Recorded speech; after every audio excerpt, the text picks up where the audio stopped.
This is the Marketing for Learning podcast, the only podcast in the world that's guaranteed to help learning and development professionals enhance their skills, capabilities, and knowledge when it comes to marketing for learning.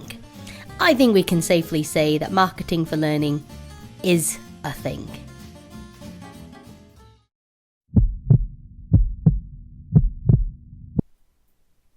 Psst.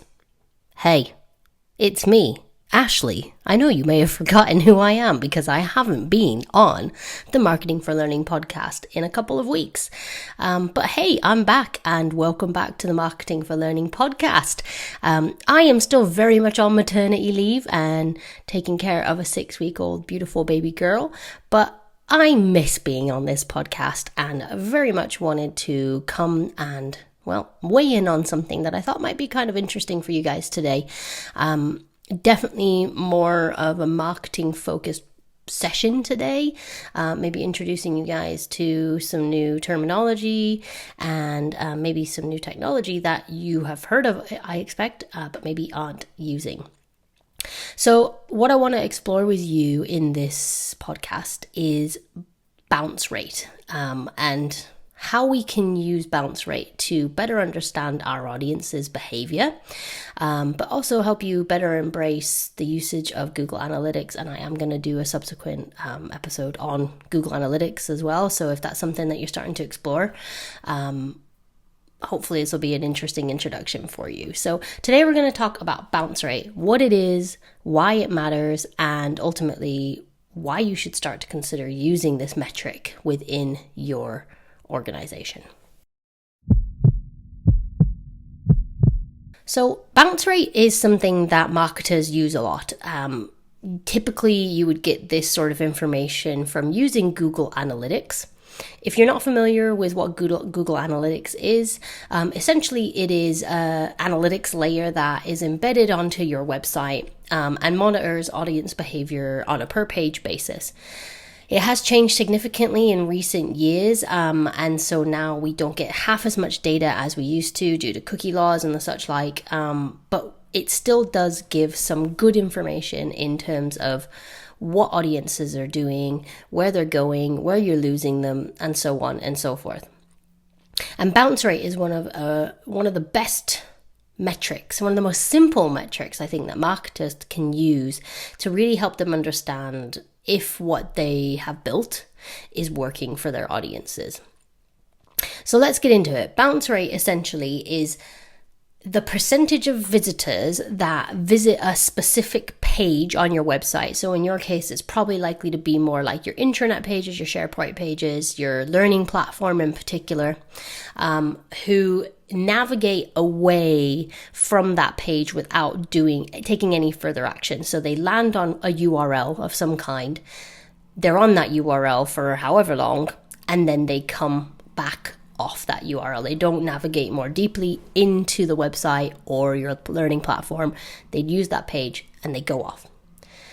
So the reason a bounce rate is really important to monitor is it can give you an indication into the health of your learning platform. So most likely you're going to use this on your learning platform. As I said, there may be some other instances where you may use it, but let's look at it through the lens of your learning platform and how this might give you some insights into the performance of your LMS or learning platform.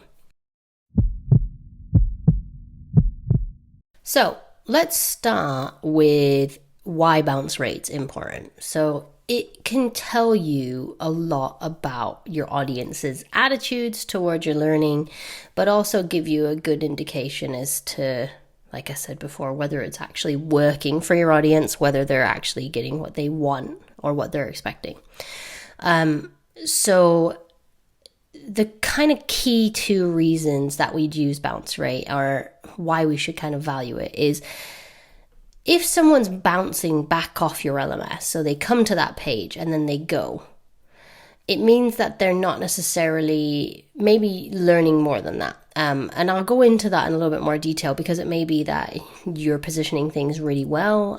They're going, and if the page dwell time is quite high for the pages that are bouncing, then that might mean that people are actually still undertaking the learning on those pages, but they're not going any further. They're not perusing the LMS. They're not digging deeper into the LMS. In which case, even though you have a high bounce rate, people are spending the time on the pages, they're undertaking the learning, and therefore a high bounce rate wouldn't be a concern.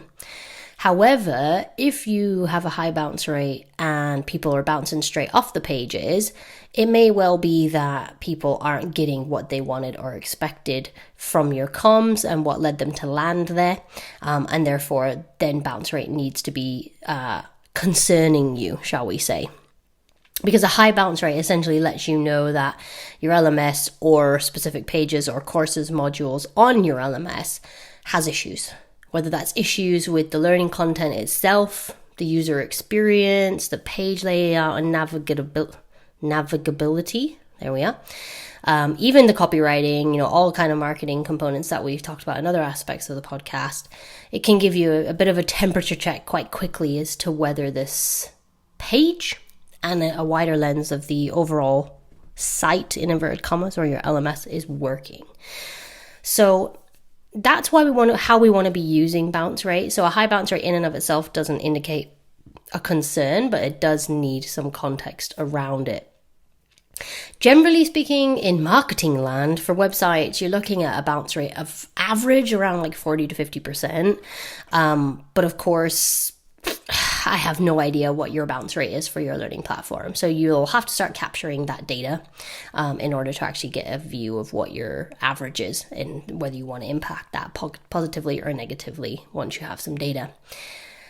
A point to note, of course, is if you are planning on monitoring bounce rate, then I'd highly recommend, even if you don't have the capacity to do it right now, you don't have the capability or a team resource or knowledge and skills to be able to actually leverage Google Analytics, still download it and still get it downloaded onto your system. Get your IT department to do it. Fight the fight to get it on, because in my experience, it isn't the most straight. It should be really easy to put in, but I've found that a lot of IT departments actually are quite difficult when trying to get this on the learning platform. So if you start the process now, at least the thing with Google Analytics is it only works from the day it's installed on your site.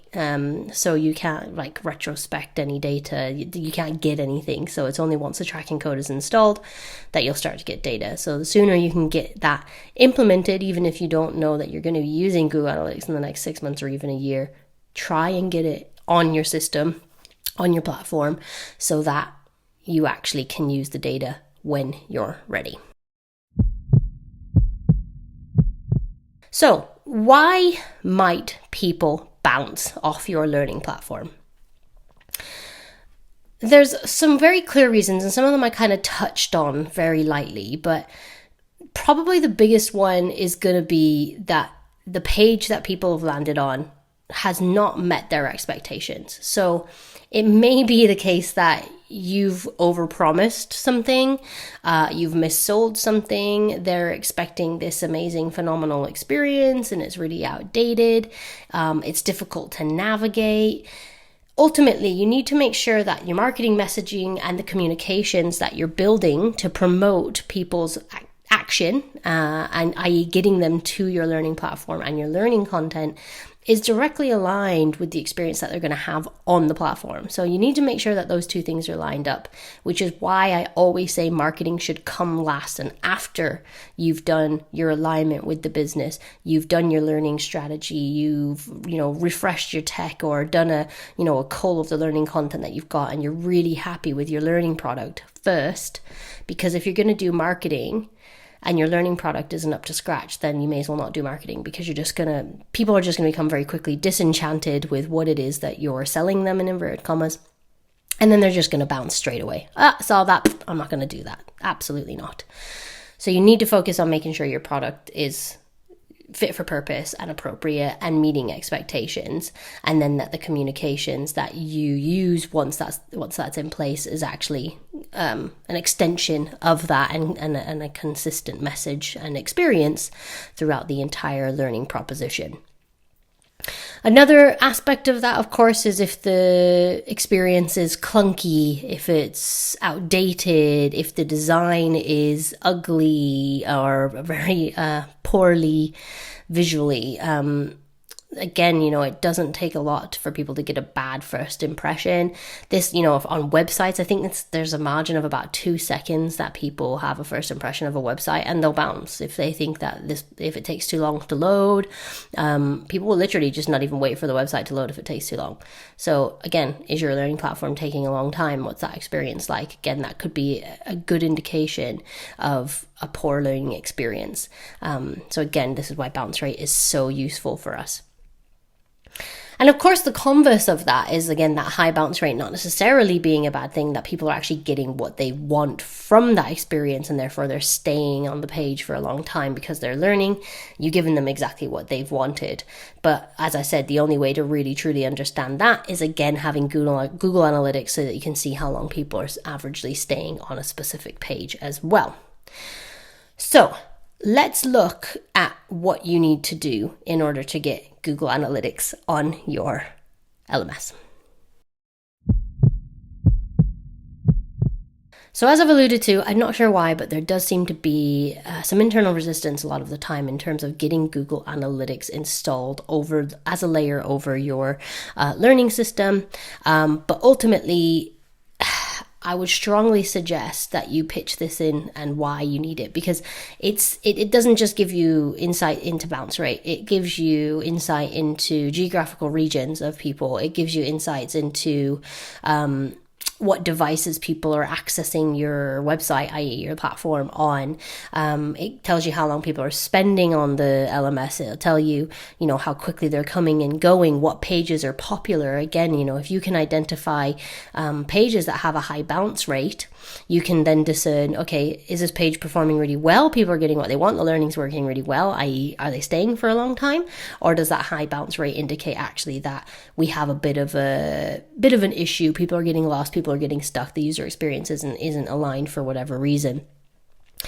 So getting Google Analytics is crucial, and it's really easy to set up an account. You can go and do it yourself, and then all you basically need to do is copy and paste some text that you need to send to your IT administrator, and essentially it just goes into the head code of your learning management system. Even your vendors may be able to help, but I expect if you're doing administration and hosting yourself, then your IT function will definitely need to do it.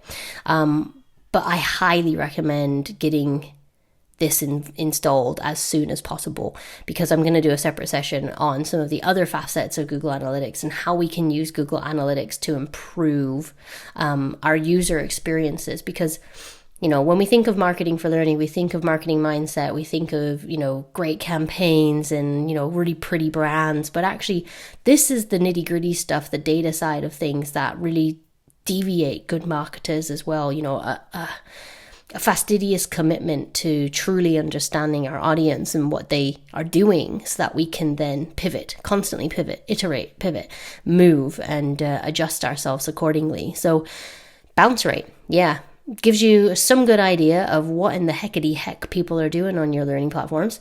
And I strongly recommend that you start to consider this data point.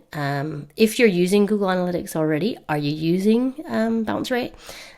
If no, why not? It isn't just to see how many site visitors you're getting on a monthly basis and how many of them are repeat visitors. And again, I'll go into this in the separate episode. But, bounce rate, in my opinion, is one of the most important data points that we could leverage as marketers to very simply understand the sentiment of our audiences through their behavior. So that's my brain thoughts. 6 months postpartum, 6 weeks, good Lord. I'm amazed that I managed to string a coherent sentence together with baby brain and sleep deprivation.